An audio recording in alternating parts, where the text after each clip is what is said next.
Un rêve qui ne meurt jamais. Dans un petit quartier tranquille, vivait une jeune fille nommée Alina. Elle n'était pas riche, elle n'avait pas beaucoup d'amis, mais elle possédait quelque chose de plus grand que tout cela, un rêve qui ne quittait jamais son cœur. Depuis toute petite, Alina aimait danser. Chaque fois qu'elle entendait de la musique, son corps prenait vie, comme si elle ne touchait même plus le sol. Mais la vie n'était pas facile pour elle. Sa mère vendait de petites choses au marché pour qu'elle puisse manger. Son père les avait abandonnées quand elle était encore enfant. Il lui arrivait souvent d'aller à l'école sans avoir mangé. Mais malgré tout, elle n'a jamais cessé de rêver. Un jour, son professeur demanda « Que voulez-vous devenir plus tard ?» Quand ce fut le tour d'Alina, toute la classe se mit à rire lorsqu'elle dit « Je veux devenir une grande danseuse internationale. » Un garçon répondit « Toi, tu n'as même pas de chaussures pour danser. » Tout le monde ria, mais Alina ne pleura pas. Elle sourit simplement, car elle savait ce qu'elle ressentait dans son cœur. Chaque soir, quand tout le monde dormait, Alina sortait dans la petite cour de la maison. Elle mettait une musique douce sur son vieux téléphone, et elle dansait. Pas de lumière, pas de public, seulement elle, et son rêve. Un soir, pendant qu'elle dansait, une voisine appelait Madame Clara Lavie. Elle fut surprise. « Ma fille, depuis quand danses-tu comme ça ?»« Depuis que je me souviens de moi. » Madame Clara était une ancienne danseuse.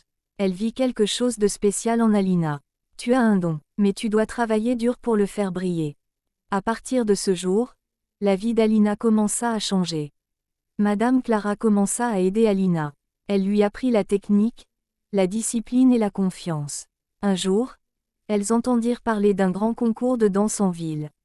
Le gagnant aurait la chance de partir à l'étranger pour apprendre davantage. Mais il y avait un problème. L'inscription coûtait de l'argent. Alina était sur le point d'abandonner. Elle dit « Peut-être que ce rêve n'est pas pour moi. » Mais sa mère lui prit la main. « Ma fille, nous n'avons pas d'argent, mais tu as du courage. C'est plus important. » Madame Clara fit un geste extraordinaire. Elle paya l'inscription d'Alina. Quand le jour du concours arriva, Alina avait peur. Elle regarda les autres, beau costume, bonnes chaussures, confiance. Elle était simple. Une petite voix dans sa tête disait « Tu n'es pas assez ». Mais une autre voix répondit « Tu n'es pas venu pour te comparer.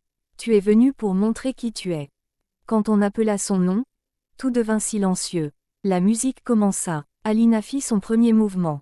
Et elle oublia tout. Elle ne voyait plus les gens. Elle n'entendait plus le bruit. Il n'y avait qu'elle et la musique.